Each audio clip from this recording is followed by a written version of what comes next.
Before we start, here's what you're about to watch. Commander Yara Solis of the United Earth Navy is sitting inside a tense diplomatic summit aboard Varath Station, a neutral meeting point built by 7 alien civilizations, when the floor shakes under an arrival no one else was expecting. The UEN Leviathan, a 4-kilometer human warship that stuns every delegate in the room into silence. Humanity has been a probationary member of the conclave for 47 years, treated as the youngest, least trusted species at the table, and this ship is Earth's answer to that. Over the next stretch of the story, the alien delegations are invited aboard for a tour that is really a carefully staged demonstration. Commander Solis privately tells the Duvari Admiral, Crevather, the real reason humanity built a ship like this.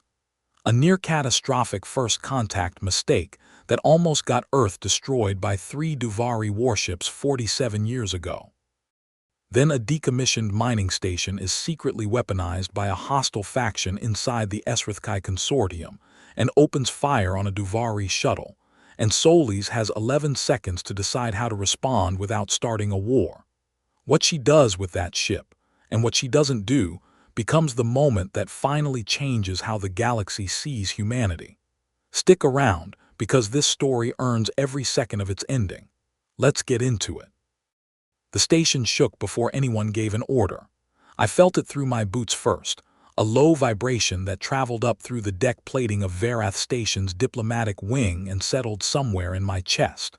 Commander Yara Solis, United Earth Navy, on assignment to the most politically charged summit in 30 years, and the first thing I did was grab the edge of a doorframe like a startled recruit. Smooth. The tremor wasn't an explosion. It wasn't a weapons discharge. It was the arrival of something so massive that its gravitational displacement, even at 3 light minutes out, sent a physical pulse through the station's outer ring. I knew what it was because I had been waiting for it. Everyone else in that corridor, every alien diplomat, every translator, every aide carrying a data slate, they had no idea. And that was exactly the point. Varath Station sat at the edge of the conclave's neutral zone like a jewel on a string, built by 7 species over 60 years as proof that civilization could agree on at least one thing: a place to talk. It was beautiful in the way that compromise is always a little beautiful. Nothing quite matched. The architecture was a patchwork of styles and materials from 7 different worlds, but it worked. The air smelled of filtered nitrogen, and something floral that the Valoran delegation had introduced into the ventilation system decades ago, and nobody had ever bothered to remove. I had walked these corridors 4 times in the past 2 days, learning the layout, noting exits, watching people. That is what you do when you are the human representative at a gathering of civilizations that are still deciding whether humanity deserves a seat at the table or a polite warning to stay on our side of the boundary markers. 47 years. That is how long humans had been part of the conclave, and we were still on probationary status. The Duvari hegemony had been spacefaring since humans were drawing on cave walls. The Esrathkai Consortium had built their first faster-than-light drive before the Roman Empire rose and fell. The Valoran had a philosophical tradition stretching back 11,000 years. And here we were, the youngest species in the room, the ones who had stumbled into galactic contact barely half a century ago, sitting at the edges of a conversation that had been going on without us since before our written history. I understood why they were cautious. I would have been too. What I did not accept was that caution should be permanent.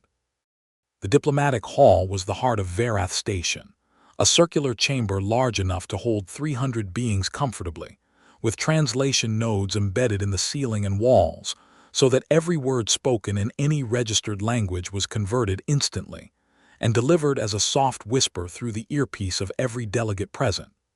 I took my seat at the human delegation's table, a modest circle near the outer ring, not by accident, and set my data slate face down in front of me. Across the room, the Duvari Admiral Crevather sat with 6 of his senior aides in the hegemony's traditional arrangement, a crescent-shaped configuration with the leader at the forward point. He had 6 eyes distributed around his wide, flat head in pairs, so that he could see in almost every direction at once. 2 of those eyes were on me. I noticed, and I gave him a small nod. He did not return it, but one of his aides leaned close and whispered something. The Esrathkai occupied the largest section of the hall. They were not biological in the way most species understood the word. They're original. Forms had been abandoned generations ago in favor of mechanical bodies that were more efficient, more durable, and I suspected more unsettling to species who had not yet made that choice. They moved with precise, deliberate grace, and their observers were scanning everything in the room continuously.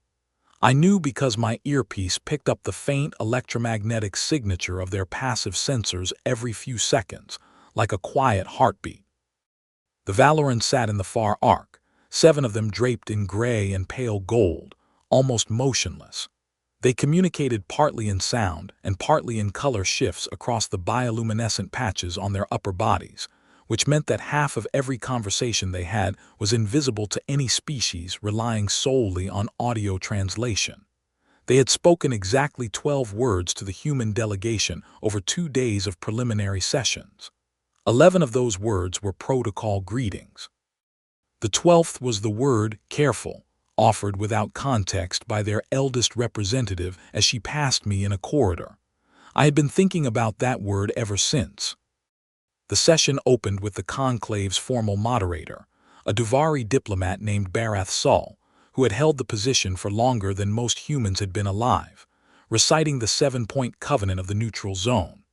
It was ritual, familiar to every other species in the room, and I listened, not because I did not know the words, but because the act of listening was itself a form of respect that I had been told, firmly and repeatedly, that humans were not always good at demonstrating. My earpiece chimed on a private channel, encrypted from Admiral Patricia Chen aboard the ship 3 light minutes away. 30 seconds, she said. I did not move. I did not look up from my data slate. I folded my hands in my lap and breathed slowly, the way my instructor at the Naval Diplomatic Academy had taught me, and I waited. The hall trembled. It was subtle, a vibration in the floor, in the walls, in the air itself. Several of the Esrathkai observers turned their sensor arrays upward, then outward, triangulating. The Duvari aides began consulting their instruments. Krevather's attention shifted from me to the outer viewport on the far wall, a long curved pane of transparent alloy looking out over the station's docking arm, and beyond it open space. The Valoran elder who had told me to be careful turned her head slowly toward the same viewport. Then the light changed. It happened first as a distortion, the way heat bends air above a hot road, a shimmer in the starfield, a subtle wrongness that the eye caught before the brain could name it. Then the shimmer expanded, widened, and deepened into a fold in space itself, a dark crease against the stars that was not a shadow and not a cloud, and not anything that any species in that room had seen a human ship produce before. And then the UEN Leviathan came through. 4.2 kilometers of hull, matte black, absorbing light rather than reflecting it, so that the ship's shape was defined not by what you could see but by the absence of stars behind it. The geometry of the vessel was wrong in the way that only very advanced engineering can be wrong. Angles that suggested interior spaces larger than the exterior should allow, curves that your eye wanted to follow, but that somehow always led back to a point you had already passed, surfaces that shifted in apparent texture depending on the angle of observation. She was not elegant the way the Duvari warships were elegant. She was not efficient-looking the way the Esrathkai platforms were efficient. She was something else. She was a statement of intent made physical, a civilization's understanding of force given form and launched into the dark. She drifted into position with the slow, deliberate patience of something that had no reason to hurry. Not a single weapons array powered up. No shields activated. No targeting system swept the station. The Leviathan simply arrived the way a mountain arrives, without announcement, without permission, and without any apparent concern for how it was received. The hall was completely silent. I had been in rooms where conversation stopped.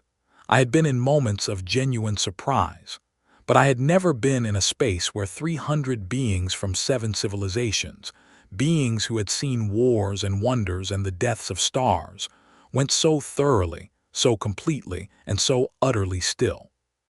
Crevather's sixth eye, the one that could look almost directly behind him, rotated slowly toward the viewport. All 6 of his eyes were now oriented in the same direction. His aides had stopped writing, stopped scanning, stopped doing anything except looking. One of the Esrith Kai observers, a senior unit by the complexity of its chassis, made a sound I had never heard a Esrith Kai make. It was brief and low, something between a mechanical stutter and what I can only describe as a gasp, though I knew they did not have lungs. The Valoran elder stow. Odd up, she did not say anything. She simply stood, which among the Valoran is a significant physical action reserved for moments of great consequence. Her bioluminescent patches cycled through 3 rapid color changes. Her 6 companions turned to look at her, then turned to look at the viewport, then turned back to her. The eldest of them touched her arm briefly. Barath Sol, the moderator, lowered his speaking instrument and stared. My earpiece chimed again. Admiral Chen's voice was perfectly level. "She's holding position, all systems at standby. How's the room?" I looked around the hall slowly. The silent diplomats, the frozen aides, the scanning, the standing Valoran, the Duvari admiral with all 6 eyes pressed toward a single viewport. I thought about how to describe it accurately, efficiently, and with appropriate professional restraint. "They noticed," I said. A long pause. Then Admiral Chen said very quietly, "Good." Crevather turned from the viewport and looked directly at me across the wide hall, through the translation nodes and the silence and 47 years of distance between our species. He looked at me with all 6 of his eyes, and he said the first thing any member of the Duvari hegemony had ever said to a human being without a protocol header or a diplomatic prefix. He said, "What is that?" And I said just as simply, "That is what we have been building." The silence stretched another few seconds. Outside, against the stars, the Leviathan held position as if it had always been there, as if it always would be. Crevather looked back at the ship, then back at me, and for the first time in 47 years of human probationary membership in the Conclave, something crossed the face of a Duvari admiral that I had never expected to see. It was not hostility. It was not dismissal. It was not the polite, patient tolerance of an ancient civilization observing a young one stumble through its early lessons. It was unmistakably respect. I folded my hands on the table in front of me and waited. There was no need to say anything else. The Leviathan had said it for me. "Before we go further, drop a comment and tell me. If you were Commander Solis, would you have brought a ship like the Leviathan to a first meeting with 7 alien civilizations, or would that have felt like too big a risk? I'll be reading through the comments, so let me know what you think, and then let's keep going." The invitation to board came 2 hours later, which was faster than I had expected and slower than Admiral Chen had hoped. She had wanted them curious within 20 minutes. Apparently, I had underestimated how long it takes 7 species to debate the implications of something they have no category for. The formal request came from all 7 delegations simultaneously, which was itself unprecedented. In 47 years of human membership in the Conclave, all 7 delegations had never agreed on anything simultaneously. They had agreed on the wording of a lunch recess once, but that had taken 11 hours. The Leviathan accepted their request in 17 seconds. That was Admiral Chen's doing. She had a gift for timing. I was in the forward docking arm when the shuttle from Varath Station arrived. I had taken the fast transport from the diplomatic wing across 3 light minutes of space, re-entering the ship through the officer's bay on Deck 2, and I had exactly enough time to change into my formal duty uniform before the delegation's vessel sealed to our outer lock. I will tell you something about the Leviathan's outer lock corridor that you will not find in any technical specification. It is wide enough for 6 beings to walk abreast, regardless of species. The ceiling is 4 meters high. The lighting is white and even without shadow. The floor is a polished composite that reflects nothing but your own movement. It was designed specifically to be impressive without being threatening, vast without being cold, and human without being alien. Admiral Patricia Chen stood at the far end of that corridor in her full-dress uniform, the darkest shade of navy blue that fabric technology can currently produce, with the thin gold rank markers on her collar and cuffs that we use precisely because every other species in the conclave uses elaborate ornamentation to display rank, and we chose to use almost none. She had served in the Earth Navy for 31 years. She had commanded 6 ships before the Leviathan. She was 62 years old and stood like she was 25. I have never met anyone who took up exactly as much space as they intended to take up, no more and no less, the way Admiral Chen did. The delegation came through the lock in a single file. Crevasser first, as the Duvari traditionally placed their leader at every point of exposure, then his 2 senior aides. Behind them, the Esrathkai Observer Unit, accompanied by 2 smaller companion units. Behind them, 3 Valoran, led by the elder who had stood in the diplomatic hall. Several representatives from the smaller member civilizations followed, species I had briefed myself on extensively, but had not yet spoken with directly. The Pith-Uvi, who communicated through vibration and had insisted on translation units modified for subsonic frequencies, and the Greel, a species of distributed cognition who sent what appeared to be 3 separate individuals but who were, in biological fact, one. They stepped into the corridor and stopped. Crevasser looked left, then right, then up at the 4-meter ceiling, then forward along the corridor's length. He was measuring it, I realized, not with instruments. His own species' physical intuition was telling him the scale of what he was standing inside, and his body was processing the information in real time. One of his aides began recording immediately, the small optical sensor above his right brow cycling open. I let it happen. We had cleared recording devices for the public decks. What could be recorded, we wanted recorded. Commander Solis, Crevasser said, this vessel is larger than my primary orbital station. Yes, I said, by about 14%. He looked at me. You said that very calmly. I have had longer to get used to it. He made a sound that his translator rendered as something between appreciation and concern, which I thought was probably accurate. Admiral Chen stepped forward and offered the formal greeting, which she delivered in clipped, perfect Duvari, a language she had been quietly learning for 4 years without telling anyone except her communications officer. The effect on Crevasser's aides was immediate. They straightened, exchanged glances, and one of them said something rapid and low that the translation node caught as, "She speaks the old form," which meant she had learned not the diplomatic dialect but the classical one, the one used in Duvari high ceremony. Crevasser was very still for a moment. Then he replied in Duvari, slowly enough for courtesy but not so slowly as to be condescending. "You prepared thoroughly." "We always do," Admiral Chen said. The tour began. I want to be precise about what we showed them, because every choice was deliberate. The public decks of the Leviathan are exactly what the name implies. They are public in the sense that we had no objection to any of what they contain being observed, measured, recorded, and reported back to every intelligence agency in the conclave, because every single thing on those decks was designed to communicate something specific. Deck 3 was the primary fabrication bay. We walked them through it while it was running at half capacity, which still meant that 412 crew members were operating fabrication units, materials processors, and component assembly lines across a space the size of a sports stadium. The noise was controlled but present. The smell of worked metal and composite resin was in the air. The Esrathkai Observer Unit stopped 6 times to run scans, and 6 times its instruments returned data that its onboard processing systems flagged as requiring secondary verification. I watched it carefully.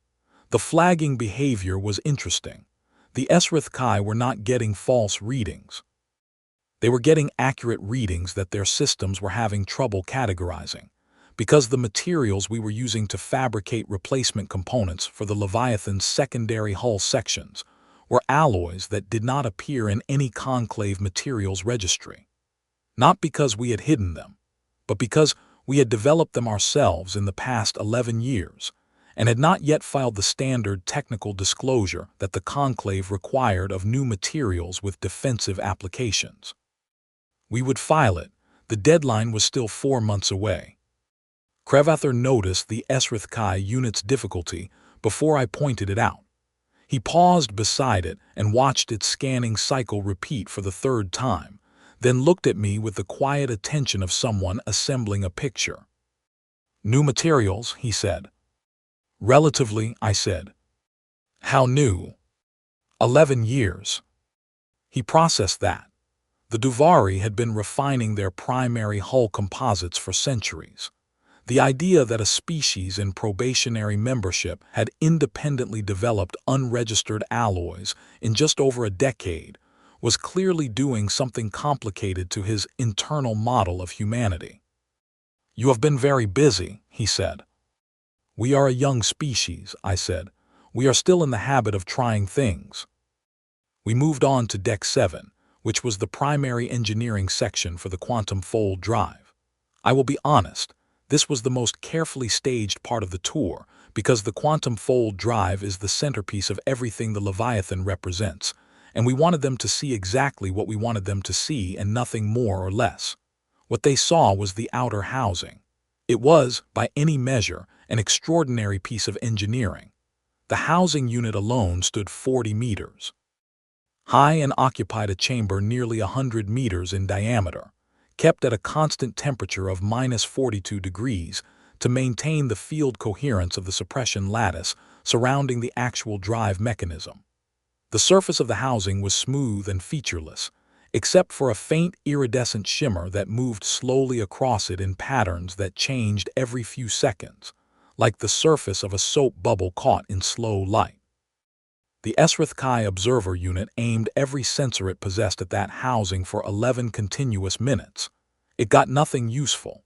The field lattice shielding around the drive is specifically designed to be impenetrable to any scanning technology currently in use by any conclave member. This was not an accident. We had spent 4 years studying the scanning capabilities of every conclave species before building the shielding specifications. What was interesting was not the Esrith Kai's failure to scan through it. What was interesting was that the Valoran elder moved closer to the housing than any of the other delegates, stood less than 2 meters from its surface, and extended one hand toward it without touching it. She held her hand there for about 30 seconds, palm facing the housing, while her bioluminescent patches went through a slow, rolling cycle of pale blue and silver. Then she withdrew her hand, turned to look at me, and said the second thing any Valoran had said directly to me in 2 days of diplomacy. "It knows it is being observed," she said. I kept my expression neutral. "The drive housing is inert," I said. "It is a shielding structure." "Yes," she said. She looked back at the housing. I had no good answer to that, so I said nothing. Admiral Chen caught my eye from across the chamber and gave me the smallest possible nod. We had not anticipated that particular observation from that particular species, and we both filed it away for a long conversation later. Deck 12 was the operations center, and we walked them through it in real time while it was live. I want you to understand what that meant.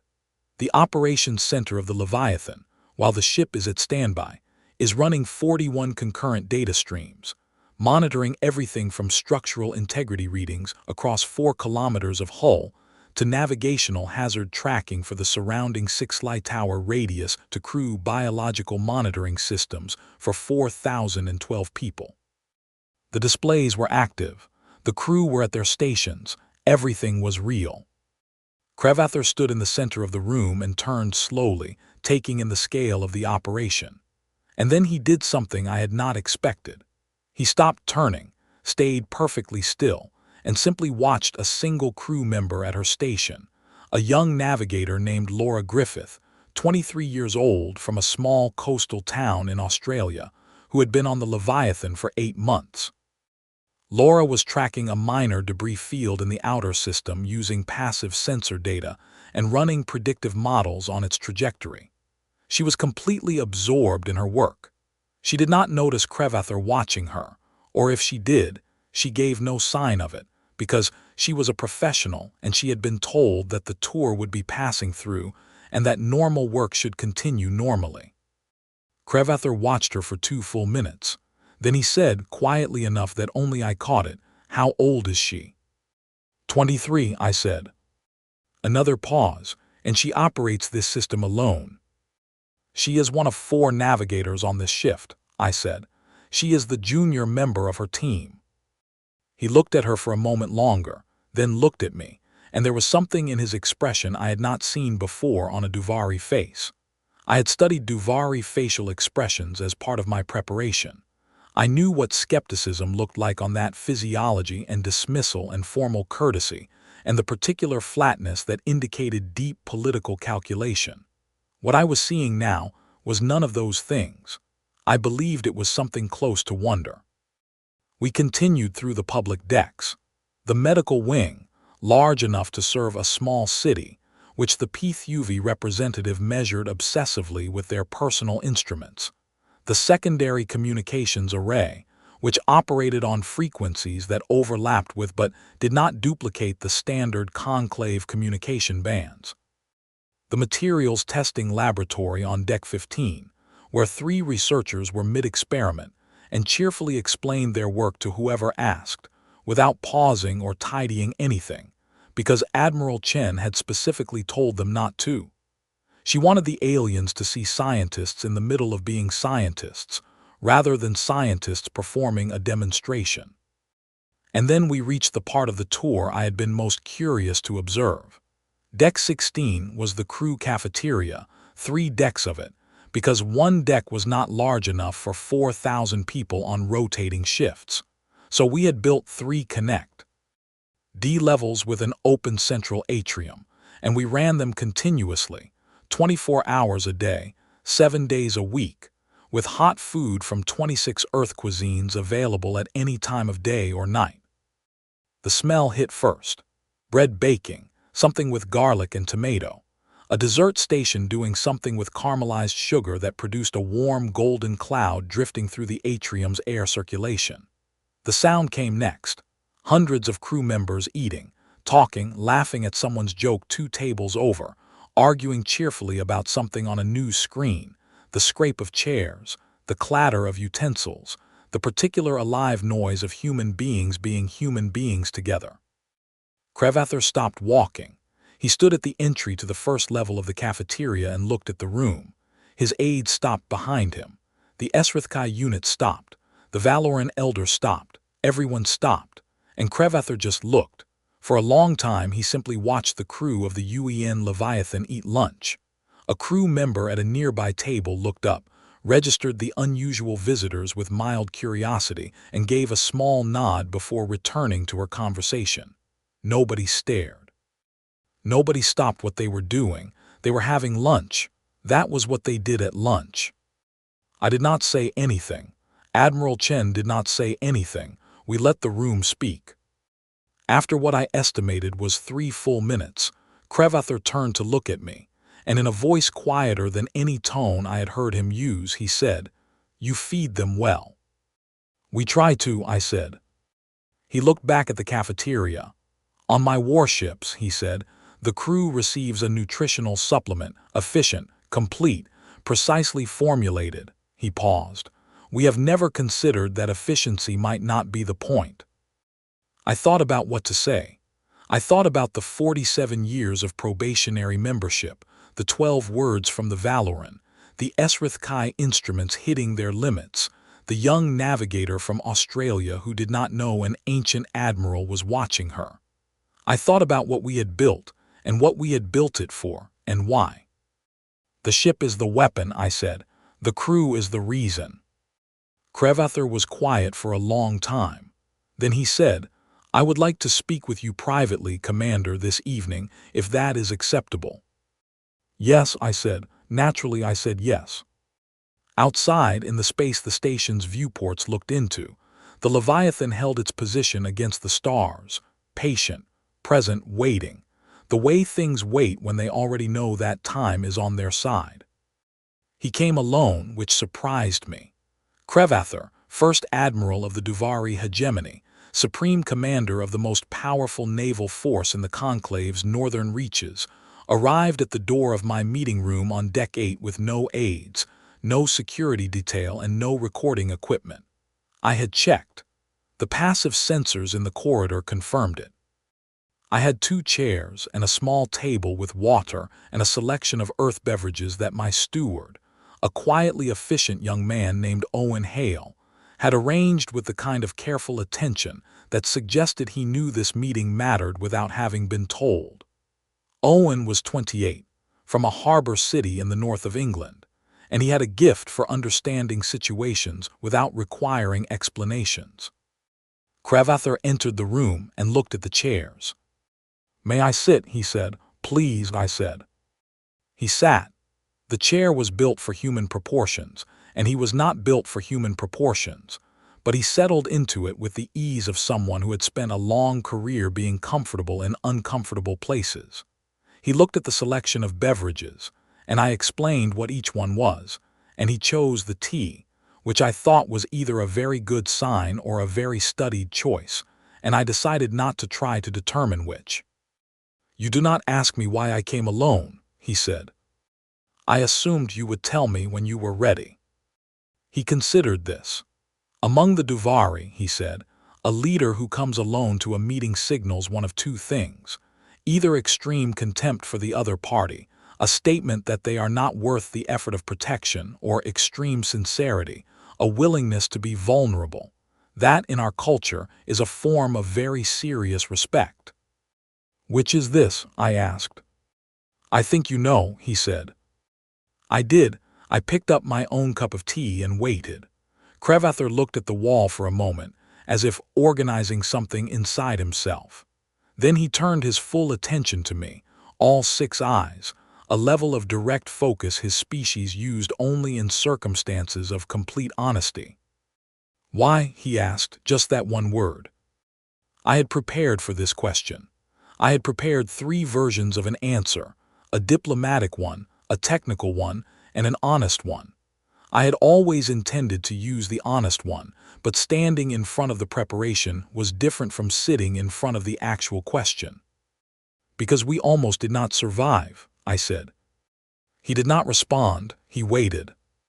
"First contact," I said. 47 years ago, we received a transmission from a Duvari survey vessel. We did not know what it was. We analyzed it for 11 weeks, confirmed it was artificial, and sent a response. I paused. What we did not know, because we had no context for it, was that we had responded using a frequency band that, in Duvari communication protocol, indicates a challenge posture, an invitation to conflict. Crevather was very still. "I know of this incident," he said carefully. "Then you know that the survey vessel classified us as a hostile contact and filed a threat report." "I do." "And you know that the threat report was reviewed by a Hegemony Command Council that was, at the time, in the middle of a territorial dispute with the Esrathkai Consortium, and was therefore assessing every new variable for potential weaponization." I looked at him. 3 Duvari warships were dispatched to our solar system. They were 2 light-years away when the error was identified, and they were recalled. The silence in the room was very complete. "We did not know," Crevather said. His voice was different now, quieter, carrying something I had not expected. "We found out 14 years later," I said, "when we finally had enough context about Duvari communication protocol to understand what we had accidentally transmitted, and we did the calculation, 2 light-years. Those 3 warships at maximum fold drive capacity would have reached Earth in approximately 6 months. I put down my cup. We had nothing. 6 months earlier, we had nothing that could have stopped 3 Duvari warships. We did not even know that warships were a category of thing that existed in the universe. Crevather said nothing. So we started building, I said. Not to conquer, not to expand, not because we have ambitions about this region of space or that system or those resources. We started building because we are a species that learned, very suddenly, that the universe is not a safe place for creatures who cannot defend themselves. And we decided that we would never again be in a position where our survival depended on someone else making a fortunate error. The room was quiet for a long time. "You are afraid," Crevather said. It was not an accusation. It was an observation offered with something that sounded very much like understanding. "We were afraid," I said. "We are now prepared. Those are different things." He turned his cup slowly in his hands. "The Duvari were afraid once," he said. "Long ago there was a species. They no longer exist. They expanded aggressively into hegemony space, and we defended our worlds, and the conflict lasted 80 years. And at the end of it we had survived and they had not." He was quiet for a moment. "We never stopped being afraid after that. We simply became very good at appearing not to be." I thought about the 3 warships that had turned back. I thought about what would have happened if they had not. I thought about the Leviathan, 4 kilometers of human engineering, floating 2 light minutes away in the dark. "Is that why the hegemony has warships larger than its trade fleet?" I asked. He looked at me for a long moment. "Yes," he said, "it is exactly why." We sat in silence that was not uncomfortable. It was the silence of 2 people who had just discovered that they understood something about each other that they had not expected to find. "The Esrath Kai will move against you in the next session," Crevather said. His tone changed again, becoming precise and careful. "I am telling you this not as intelligence, but as courtesy. The Consortium's Outer Reach faction has argued for years that human expansion presents a long-term instability risk. Your ship today gave them evidence they will use." "I know," I said. "You anticipated it." "We did." "And you brought the ship anyway." "Yes." He looked at me with the particular expression I had come to understand was the Duvari equivalent of a raised eyebrow. "Explain the logic," he said. "The Esrath Kai were going to make that argument eventually," I said. "The only question was whether we addressed it before or after we had demonstrated that the argument was outdated. We chose after." I paused. "A species that can build this ship is not an instability risk. It is a stability resource. But that argument only has weight if the ship already exists." Crevather was quiet for a long time. "You are much more complicated than you appear," he said finally. "We are a young species," I said. "We are still learning to be complicated." Something happened on his face, then that his translator could not quite render, but which I recognized from my study of Duvari expressions, as the closest their physiology can come to a smile. "I have been alive for 141 years, he said. "I have attended 36 conclave sessions. I have negotiated with every species in this assembly and several that no longer attend." He set down his cup. "I have not in that tea." Imeb been genuinely surprised by anything a diplomatic encounter produced. He stood.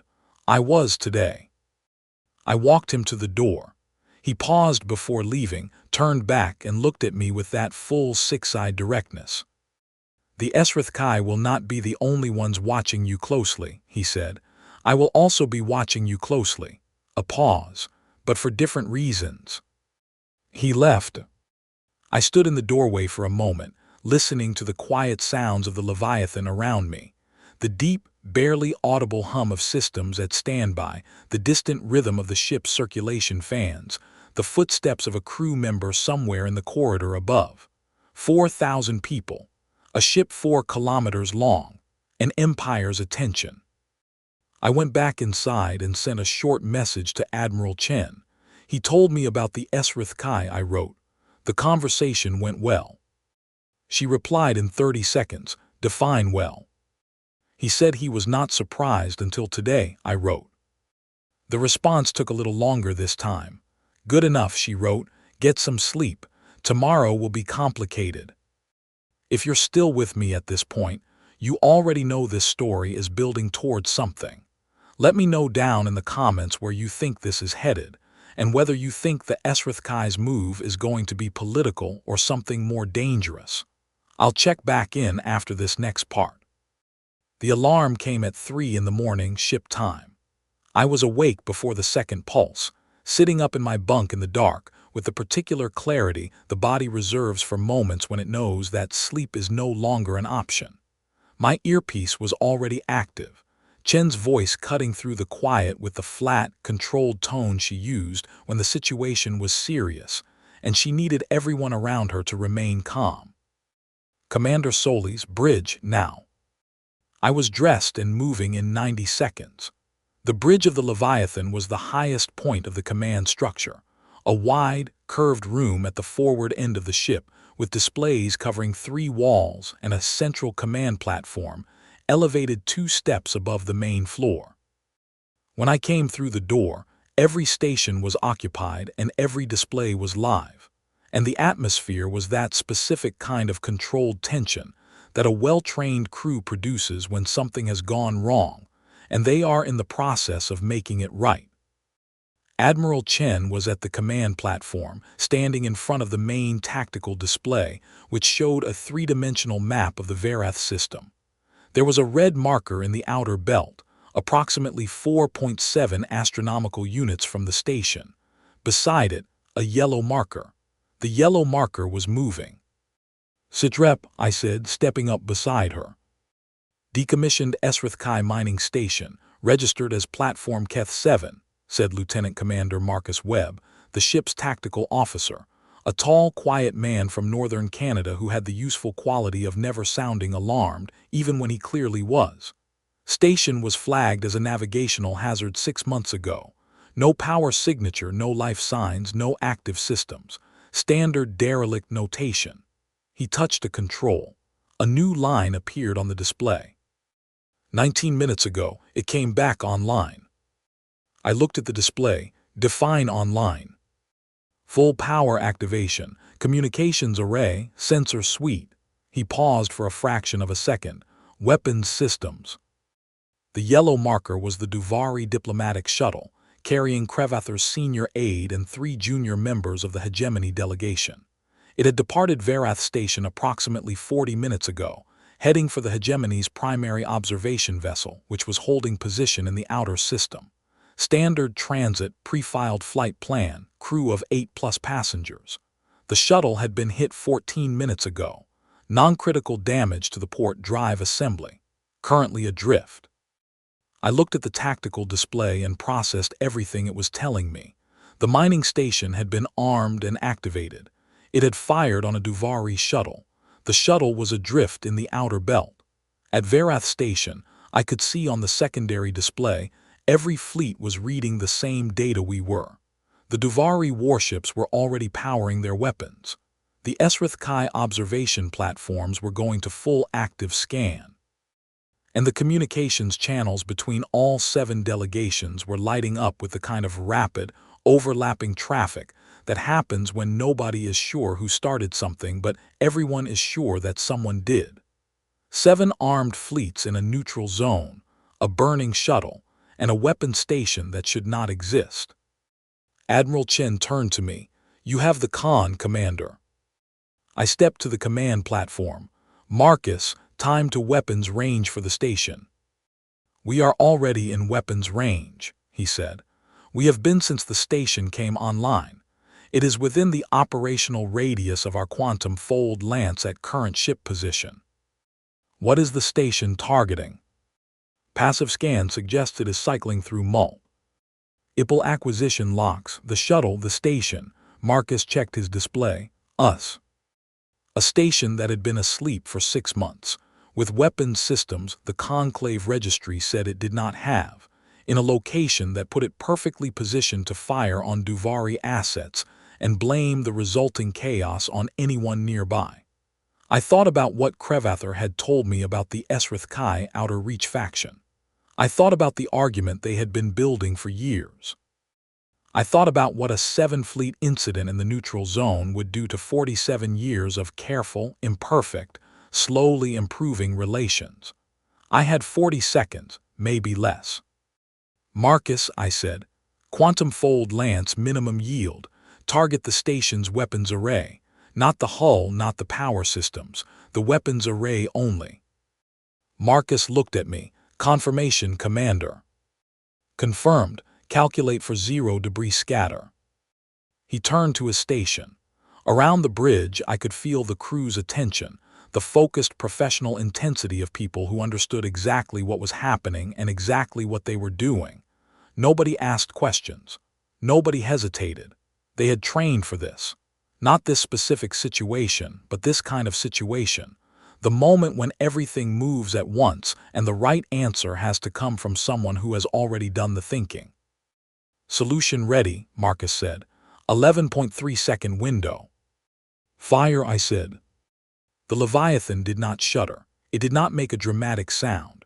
The quantum fold lance discharged with a vibration so low and brief that if you were not looking for it, you might not feel it at all. On the tactical display, a thin line appeared between the Leviathan and platform Keth 7. The line touched the station's weapons array. The weapons array ceased to be a weapons array. That was all. The hull was intact. The power systems were untouched. The station was still structurally sound, still radiating its new energy signature into space. But the weapon systems were gone, precisely and completely, without debris, without radiation scatter, without any collateral effect on anything else in the area. Total time from first hostile shot to neutralization, 11 seconds. On the secondary display, the communications traffic between the 7 fleets peaked, spiked, and then went very quiet. I looked at the tactical map. The Duvari warships had stopped powering their weapons. The Esrathkai platforms had paused their active scanning. Every fleet in the Varath system was reading the same sensor data, seeing what the Leviathan had just done, processing it. Status of the shuttle, I said. Adrift but stable, Marcus said. Drive assembly damage is repairable. Crew and passengers are unharmed. Send a rescue message to the Duvari fleet. Offer our engineering team if they want assistance with the shuttle. And send a general transmission to all conclave vessels. Standard emergency notification.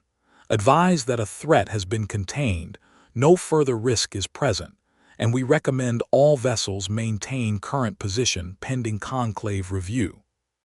Aye, Commander. I stepped back from the command platform. Admiral Chen had not moved during any of it. She had stood slightly to the side, watching, and now she looked at me with an expression I could not entirely read.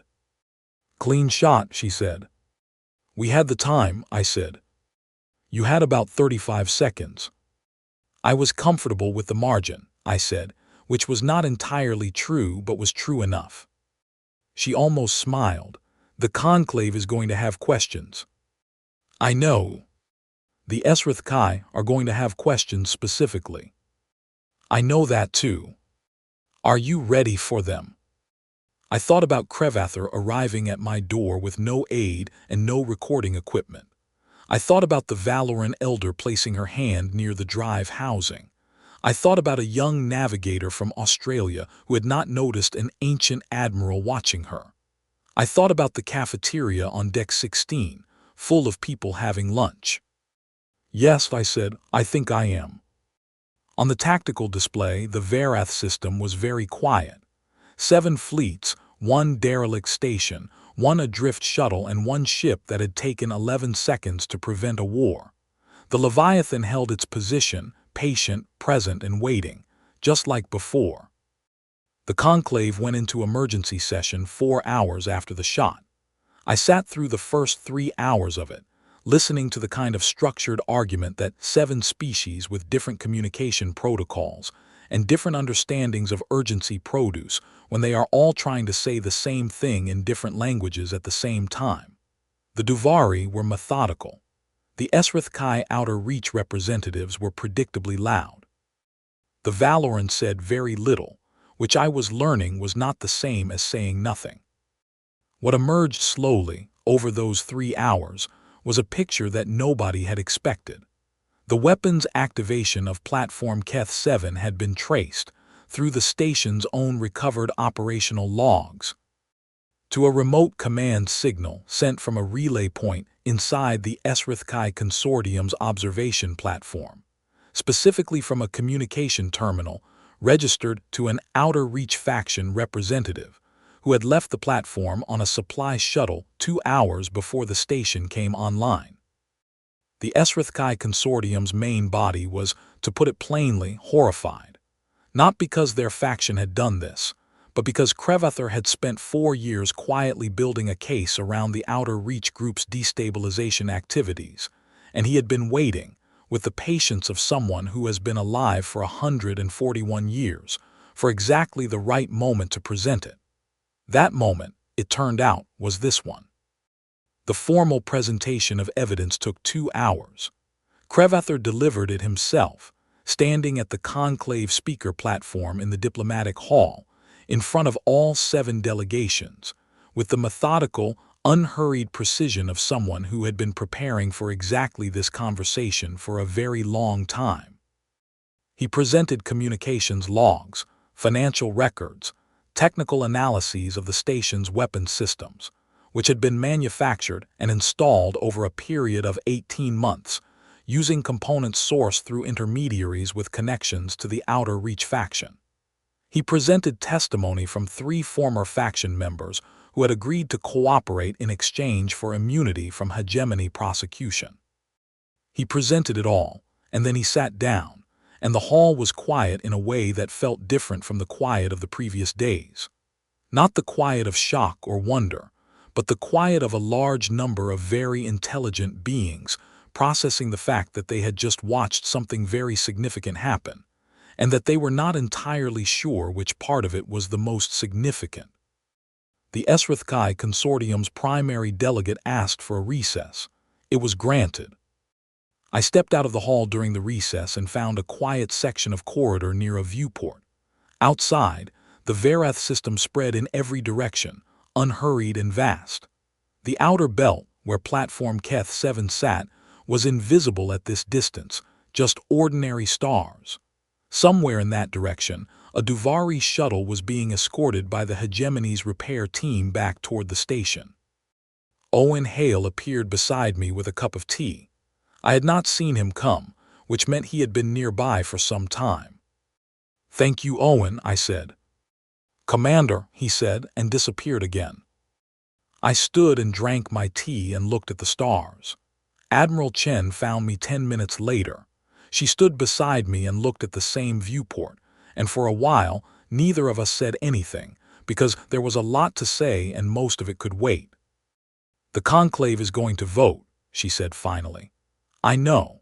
The motion is a formal resolution recognizing the incident as an unprovoked attack by a conclave-adjacent faction on a diplomatic vessel in a neutral zone, with the human vessel UEN Leviathan credited with a defensive response that prevented further escalation."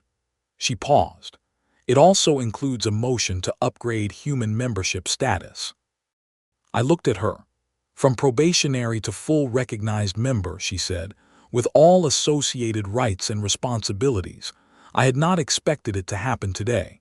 I had hoped, over time, perhaps in the next few years, after enough sessions and enough careful diplomacy and enough patience. Not today." "How are the votes?" I asked. "Duvari are yes. Valoran are yes. Pithuvi are yes. Greel are yes. 2 smaller delegations are undecided but leaning yes." She paused. "The Esrithkai Consortium's main body has formally distanced itself from the Outer Reach faction and issued a statement of apology to the Duvari hegemony for the attack on the shuttle, and their vote, they have requested to abstain rather than vote no, which by conclave procedure counts as threshold support." She looked at me.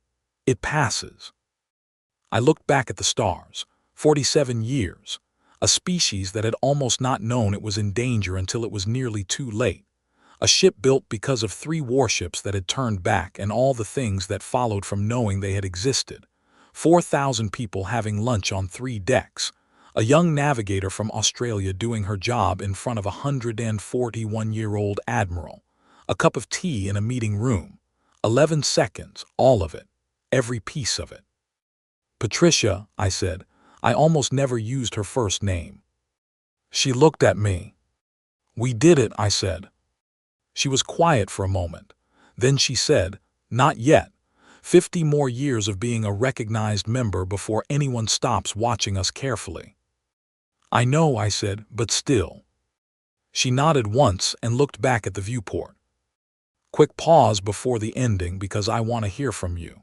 If humanity in this story finally earned its seat at the table, what do you think the very next test is going to be?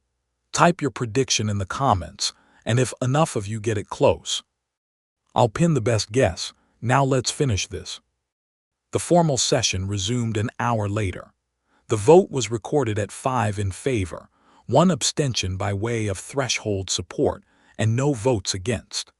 The conclave's moderator read the resolution in all 7 registered languages, the translation nodes delivering it simultaneously to every earpiece in the hall. When he reached the final clause, the one formally designating humanity as a full and recognized galactic power, I looked down at the table in front of me and breathed slowly and thought of nothing in particular, which is what you do when something enormous finally arrives, and the enormity of it is too large for any one feeling. Crevather from across the hall looked at me. I looked back. He gave me a small nod. I returned it. After the session, as the hall was clearing, the Valoran elder came to where I was standing and stopped in front of me. She was taller than me and very still. Her bioluminescent patches were at a low, steady silver. I told you to be careful, she said. You did, I said. I meant, she said slowly, that you should be careful not to become what you fear. She paused. I have watched many young civilizations receive their first great capability. Most of them changed. She looked at me with the patient attention of something very old. You did not fire until you had to. You aimed at the weapon, not the station. You sent help for the injured shuttle before the alert was even cleared. A pause. These are not the choices of a species that has forgotten why it started building. I thought about that. We try to remember, I said. She placed one hand briefly on my arm. It was a touch so light I almost missed it. Keep trying, she said. She walked away. I watched her go. The departure window for the Leviathan opened at dusk ship time, which is a concept that means nothing in space but which the crew observed because keeping a sense of rhythm matters on a 4-kilometer ship with 4,000 people living inside it.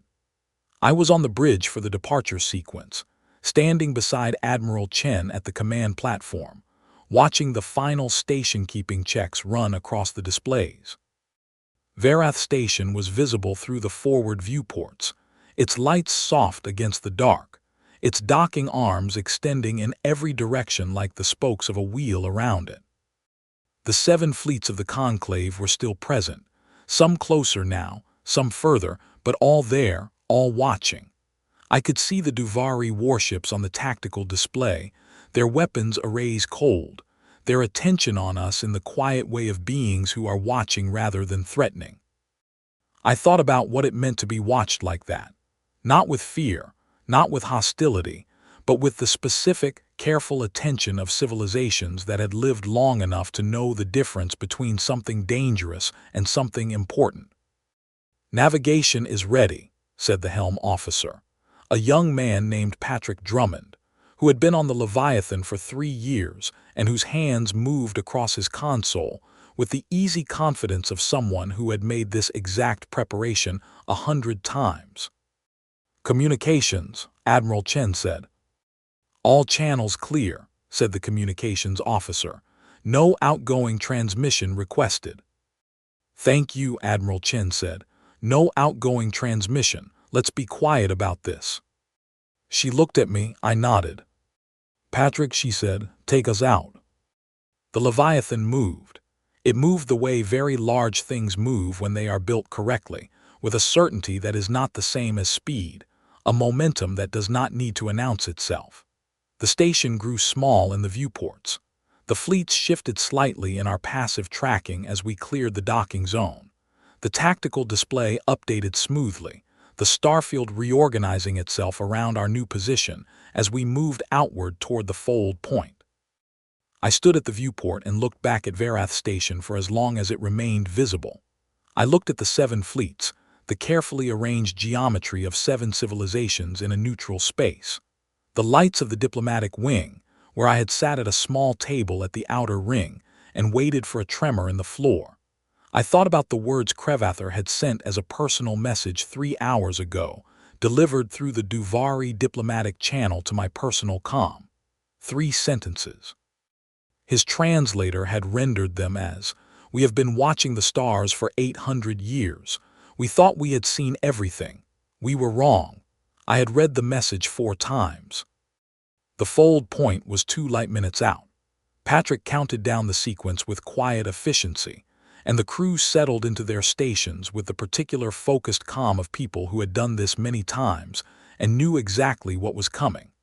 The Leviathan oriented herself the way a compass needle finds north, aligning with the fold geometry that the navigation team had spent 3 hours calculating. I did not think Abu ut anything dramatic. I thought about Owen Hale and his tea. I thought about Laura Griffith and her debris field. I thought about the cafeteria on deck 16 and the 26 cuisines and the sound of people laughing at a joke 2 tables over. I thought about what Crevather had said in my meeting room, late at night, with his cup of tea and his 6 eyes looking directly at me. "You are much more complicated than you appear." We were. We would keep being. That was the thing about humanity that I had always known, but that I understood now in a way that was sharper and clearer than before. We did not stop. Not building, not learning, not showing up at ancient stations with ships that should not have been possible yet, not sitting at outer ring tables and waiting. We did not stop, and we did not apologize for not stopping, and we did not mistake patience for weakness or restraint for timidity. We had built something enormous and brought it to the edge of the known and let it speak for itself. And then we had aimed carefully and fired once and helped the people who got hurt and voted yes on the record and gone home. That was all. The fold drive activated. There was no sound. There was no flash of light, no dramatic shock wave, no visible distortion for the observers on the station to see. One moment the Leviathan was there, 4.2 kilometers of matte black hull, patient and vast against the stars. And then it was not, just the sudden absence of something enormous where an enormous thing had been. I stood at my station on the bridge as the fold completed, and the starfield outside shifted to the new coordinates, light years from Varath, and I felt the particular quiet of open space around us, familiar and deep and constant. "Well," Admiral Chen said, standing beside me. "Well," I said. She looked at the new starfield for a moment. 50 more years of recognized membership before anyone fully trusts us. "At least," I said. "Ready to start counting." I thought about the Valoran elder's hand on my arm. Barely there, barely real. Keep trying. "Yes," I said, "let's go." The Leviathan moved through the dark, and behind us, in the quiet of the Varath system, 7 civilizations that had just seen something they had never expected tried to figure out what to do with the fact that they understood us a little better now. And somewhere in that trying, something that had been closed for a very long time began, slowly and carefully, to open.